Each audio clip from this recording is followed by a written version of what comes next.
As you know, there's not much time between Malaysia and China, to really regroup. So it's pretty tough on all the teams, and obviously they have to get all the stuff into the crate and fly it over to China. So it's pretty tough, but we've done it before. We're experienced. They're really going from one Grand Prix to the next, back to back. It's quite simple, really. I mean, it's easy to reset. You know, it takes a day or so to, you know, you just on to the next one. You know, you switch off straight after the Grand Prix, and you're like, okay, next one, whether it's good or bad, from what you've just experienced, you say, okay, next one I need to keep this going, or I need to improve. I think it's harder probably for the guys because they've got to take all the car to bits on the Sunday night, and then pack it all up, send it out, and then when it gets there, rebuild it again. And so they're under incredible pressure.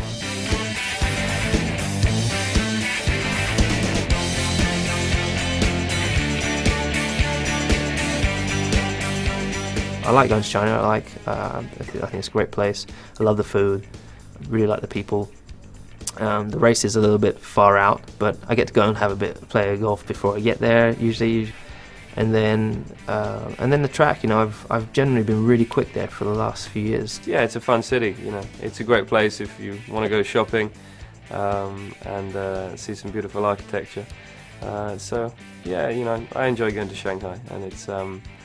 You know, I'm very lucky that I'm doing a job that I love, but also that I get to travel around the world and see so many different cultures and beautiful cities.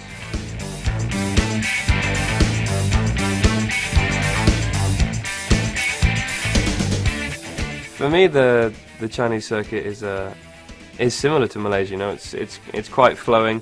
There are some trickier corners. You know, turn 1 is very bumpy under braking, very tough to get the car in. And it just tightens, and you're always on the edge of the tyre all the way through the corner. You've also got a very long back straight, which is great, and hopefully be very good for overtaking. And there's also a section, I think it's turn 6 through to turn 11, where you don't breathe. Because of the G's are so high, you just can't breathe. So it's a great section of circuit, as long as you're not apprehensive, as long as you can stay relaxed. But I've enjoyed racing there, and you know, I won there last year, so I've got good memories from the Grand Prix. It's generally been a really strong track for me. Don't know why particularly, but really suits my driving style. And it's got a real great combination of corners, cambered corners as well, so it's pretty cool.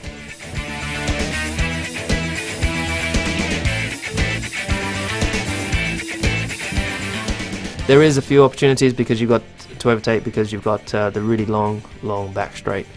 It's very long. It's almost, I don't know how many kilometers it is, but it's very long, and you come out the corner, turn 13 or 12, 13, and you're able to follow reasonably close and slipstream the guys all the way down to a really nice hairpin. So it's a perfect straight setup for an overtaking manoeuvre.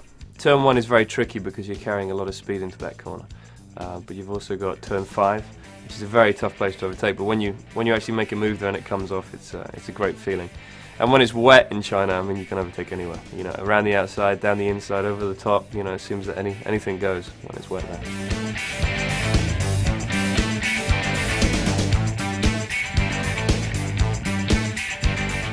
This year, obviously, with more experience with the team, I've had time to really develop the car around me, and I found my comfort zone within the car.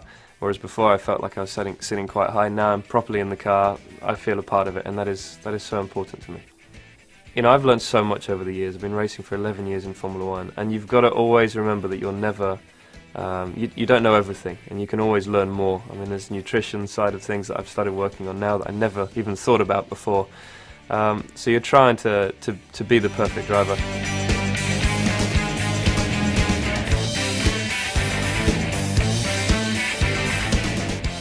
It's been a lot of fun. I've really enjoyed working with Vodafone, and I look forward to many other challenges, because it's not just a partner event for Lewis and myself. It's most of the time it's a challenge, and it's something very different. We're not actually told what we're doing before we arrive, and that's why it's a lot of fun.